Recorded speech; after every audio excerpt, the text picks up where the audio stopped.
हाँ, मनोज नाम है उनका। वो क्या कह रहे थे वो लोग? चिल्ला रहे थे कि भाई इतना भीड़ मत लगा, वहाँ से उतर जा, हट जा, पुल टूट जाएगी। तो लोग नहीं माने और झूला पर जैसे कोई झूला नहीं झूलता ऐसे झूल रहे थे लोग, और ऐसे झूलने से ही पुल टूट गया और पूरे लोग नीचे दब गए। कोई भले औपचारिक रूप से या कोई सरकारी कर्मचारी ना देते, लेकिन जो लोग थे, जो देख रहे थे, जो यहाँ काम करते हैं। दोस्तों, इस वीडियो को शुरू करने से पहले मैं आप लोगों को बताने देना चाहता हूं कि snakes in the Ganga book सनातन हाट पर आ चुकी है और इसके प्राइस काफ़ी कम कर दिए गए हैं। इसको यदि आप फ्री डिलीवरी के साथ में खरीदते हैं तो ये 720 रुपये की मिलेगी और डिलीवरी चार्ज के साथ में आपको ये केवल 800 रुपये में प्राप्त हो जाएगी। इतनी भारी छूट कोई भी आपको नहीं दे पाएगा। साथ ही साथ हवन कुंड पर भी 500 रुपये की छूट और मंदिर पर भी 400 रुपये की छूट प्लस फ्री डिलीवरी दी जा रही है।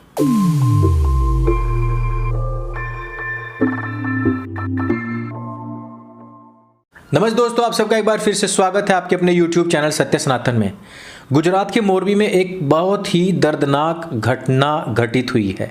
लगभग 200 लोग लापता बताए जा रहे हैं एक पुल के टूटने के बाद में। इस पुल का जो टूटना है उससे पूर्व के कुछ वीडियोस आए हैं।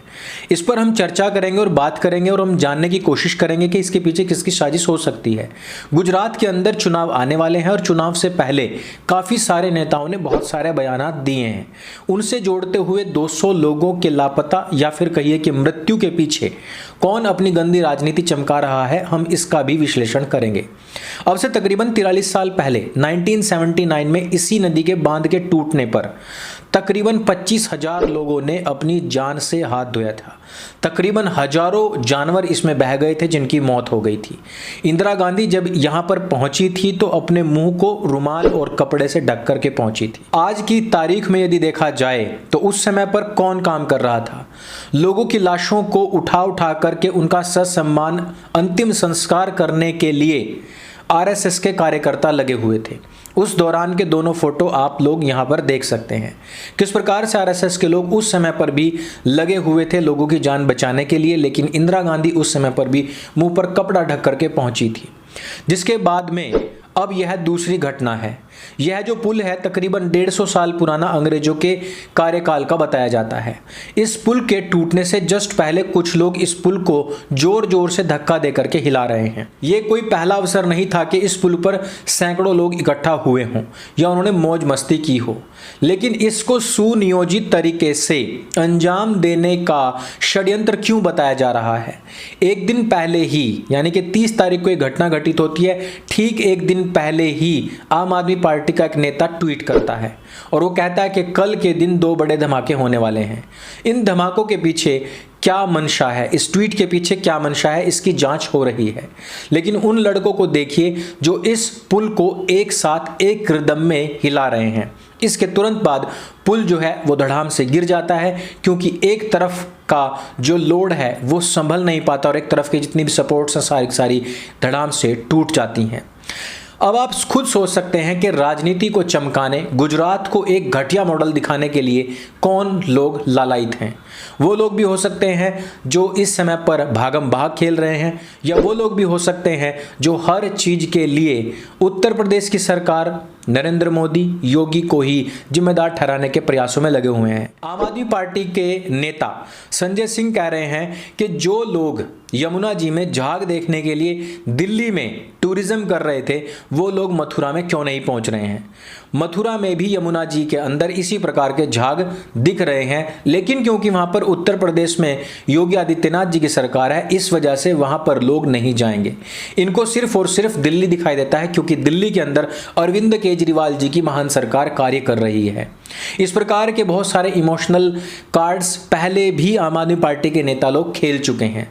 लेकिन आप इसमें ध्यान ये दीजिए कि यमुना जी जो मथुरा जी में पहुंचती हैं वो कहां से पहुंच रही हैं। क्या वो दिल्ली से आती हैं या वो हरिद्वार से होते हुए डायरेक्ट कट मार करके मथुरा जी पहुंच जाती हैं, या फिर इलाहाबाद से उल्टी बहते हुए मथुरा को होती हुई दिल्ली में आती हैं। यदि इनकी बात पर गौर की जाए तो इनका हिसाब कुछ यही लगता है कि यमुना जी इलाहाबाद की तरफ से बहती हुई मथुरा से होती हुई दिल्ली आती है और इन सब के पीछे उत्तर प्रदेश से बहने वाली यमुना जी ही है जो दिल्ली के अंदर आम आदमी पार्टी सरकार का नाम बदनाम करवा रही है। द ललन टॉप ने अपनी रिपोर्ट में कहा कि यहाँ पर छठ पूजा मनाने के लिए हिंदू लोग इकट्ठा हुए थे, एकदम से भीड़ बढ़ गई और ये पुल टूट गया।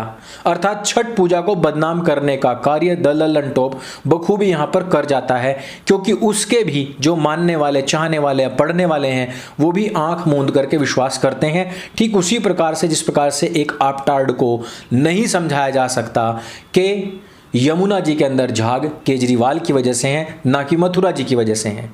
उनको नहीं समझाया जा सकता कि इस छिड़काव से लोग बीमार हो सकते हैं। उनको नहीं समझाया जा सकता कि केजरीवाल सिर्फ और सिर्फ दिल्ली की जनता का मूर्ख बना रहा है, और ना ही उनको ये समझाया जा सकता कि पंजाब का पैसा उठा करके गुजरात में प्रचार और प्रसार के लिए लगाया जा रहा है। वैसे बात यहीं पर नहीं रुकती है। आम आदमी पार्टी इस तरीके के कार्यों को करने के लिए पहले से ही तैयारी कर चुकी थी कि जिस समय पर नरेंद्र मोदी गुजरात पहुंचेंगे, वो एकता दिवस के लिए कार्य करेंगे, उसी समय पर गुजरात के अंदर कोई बड़ा धमाका करना है। अब बताया जा रहा है कि लोगों को मुआवजे के साथ ही साथ इस पर एसआईटी बनाई जाएगी और जांच की जाएगी कि कौन लोग हैं ये जो ट्वीट कर रहे थे और कौन लोग हैं जो इस पुल को हिला रहे थे। वैसे आम आदमी पार्टी का हिंदू विरोधी जो चेहरा है वो बार बार सामने आता रहा है। आम आदमी पार्टी के एक नेता ने डिबेट दंगल में आज तक पर खुलकर के कहा कि सनातन धर्म भारत का नहीं है, यहाँ के लोग द्रविड़ थे और सनातनी बाहर से आए, उन्होंने हमला किया और हमारी सभ्यता को नष्ट किया। मुझे नहीं पता कि एक मुसलमान जो खुद एक इस्लामिक इन्वेडर के द्वारा फैले हुए कल्ट पर आधारित है, वो कैसे कह रहा है कि इन सनातनियों ने हमारी सभ्यता को नष्ट किया है। अरविंद केजरीवाल सनातनी भगवान के दर्शन के लिए गुजरातियों को लॉलीपॉप दे रहे हैं फ्री की। दूसरी तरफ कह रहे हैं कि मैं कृष्ण का अवतार हूं या कृष्ण भगवान की तरह हूं क्योंकि मेरा जन्माष्टमी पर जन्म हुआ। वो हनुमान चालीसा पढ़ करके सुना रहे हैं, लेकिन दूसरी तरफ उनका नेता, गुजराती नेता इटालिया, हिंदुओं का अपमान करता है। राजेंद्र गौतम हिंदुओं को गाली देते हुए, सनातन वैदिक धर्म को गाली देते हुए 10,000 लोगों के साथ में बौद्ध मत को स्वीकार करता है। उसके मुस्लिम नेता सनातन वैदिक धर्म को गाली देते हैं और कहते हैं कि ये इन्वेडर्स थे और यहाँ पर स्थायी जो मुसलमान थे उनको नष्ट करने का कार्य या उनकी सभ्यता को नष्ट करने का कार्य सनातनियों ने किया है। लेकिन गुजरात के अंदर हिंदू कार्ड, सनातन का कार्ड खेलने से अरविंद केजरीवाल बाज नहीं आते हैं। इस पुल को तोड़ने में कहीं ना कहीं नरेंद्र मोदी की सभा को खंडित करने का कहीं ना कहीं आम आदमी पार्टी और कांग्रेस की मिली भगत का कार्य लग रहा है। आपका इस पर क्या कहना है और इस वीडियो को देखने के बाद में आप क्या सोचते हैं, क्या समझते हैं कि वर्षों से चले आ रहे इस पुल को षड्यंत्र पूर्वक, शैतानी पूर्वक तोड़ा गया है या ये स्वयं टूटा है? आप क्या कहना चाहेंगे कि 43 साल पहले भी जिस समय पर इसी नदी का बांध टूटने के बाद कांग्रेस की हुकूमत मुंह लपेट करके पहुंचती और आरएसएस के लोग वहां पर भी बचाव कार्य कर रहे होते हैं जिस प्रकार से वो आज भी कर रहे हैं, इन सब के ऊपर आपका क्या मानना है, क्या कहना है? और केजरीवाल की लगातार हिंदू विरोधी राजनीति पर आपका क्या कहना है, क्या मानना है? हमें नीचे कमेंट करके अवश्य बताइएगा। हमारे जितने भी हिंदू भाई बहन इस घटना के अंदर आहत हुए हैं या दिवंगत हुए हैं, उन सब के साथ में हमारी श्रद्धांजलि है, लेकिन इस प्रकार के कुकृत्यों को बख्शा नहीं जाना चाहिए। इन्हीं शब्दों के साथ में मैं इस वीडियो को विराम देता हूं। अगर ये वीडियो आपको अच्छे लगे, जानकारी से भरपूर लगे और आपको भी लगता है कि इस पूरी घटना के पीछे कोई ना कोई षड्यंत्र है, तो इस वीडियो को सबके साथ में शेयर अवश्य करें। मेरे संग बोले सत्य सनातन वैदिक धर्म की जय। जय हिंद, वंदे मातरम।